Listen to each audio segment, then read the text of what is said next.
ooh, if I eat way too many Oreos and feel sick after, like it's not worth it to me. And not even that it's not worth it, but I just love to feel good.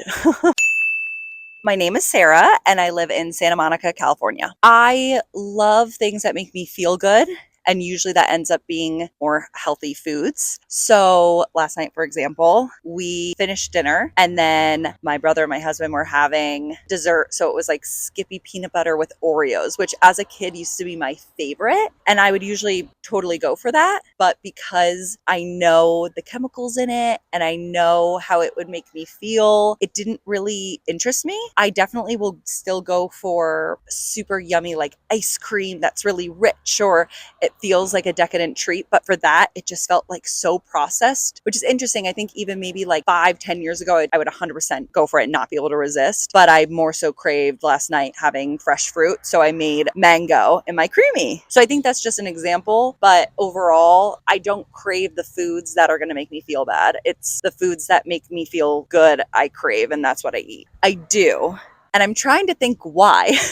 For one, I was definitely raised eating healthy. Like my mom was very into natural food. When I was little, Skippy peanut butter seemed like the biggest treat because when I went over to my friend's house, I got to have my Skippy peanut butter because my mom only bought natural. I think that almost influenced my taste buds. And now when I taste things that have like those chemicals, or I have the Skippy peanut butter, or even like, I don't know, kind of a fake sugar, I can just taste it and I recognize that. And then my body just doesn't mix well. So I think, okay, in high school, I wasn't as focused on health. I came home and ate like a bowl of ice cream. And then it was, I get to college and all of a sudden you start drinking and whatever. And then I put on like 10 pounds and I realized it wasn't necessarily about the weight, but it was just like, oh, okay. Because, you know, your metabolism just like all of a sudden you have this realization at some point in your life that you can't eat everything and it'll catch up. And then I watched the documentary Forks Over Knives and I was like, oh, okay, wow. Like if I eat crap, I'm going to gain weight. I'm going to break out. I'm not going to feel good. So it did start maybe more of little aesthetic wise, but then eventually I got into like, okay, wait, maybe I want to become a vegetarian more so because of the health. I liked eating healthy. It made me feel good. But then when I would crave something, like something that wouldn't make me feel good, I would kind of binge a little bit because I think probably of the sugars and all the chemicals and that sort of thing. And I still like,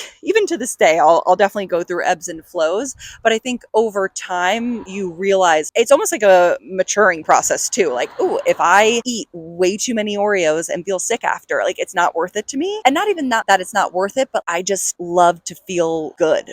I think what is the food doing for my body? So I would label healthy food as mostly minimal ingredients. And that's what I try to find in the grocery store. Even quote unquote like granola could be healthy. I don't usually get granola because I think that has like a lot of additives. I try to just get as little ingredients as possible because it makes me feel like I know exactly what's going into my body. So ingredients, but then also the flavor of it and like the community aspect of it. So if I have food that I know is like doing things for my body in terms of, I don't know, giving me like nutrients and making my mood feel good, but then also, yeah, like the community of it. If I'm able to enjoy a meal with other like-minded people, I think that feels really nice. And I think that's also health, like in a way too, not just the ingredients, but eating meals with people. Because I think when you eat that type of food, it almost brings out a deeper conversation versus, think about it, if you're going to like a fast food restaurant, it totally shifts the way that you're consuming the food too and like appreciating what's going into your body. That's a great question. Because it's interesting. It's like when you meet someone, especially if you're younger and you kind of grow together. When we first met each other, going back to my earlier statement of how I could definitely binge, I used to live in Wisconsin. He would come visit me. We would go eat copious amounts of cheese curds and ice cream. He and I, who knows, maybe in 10 years he'll meet me. But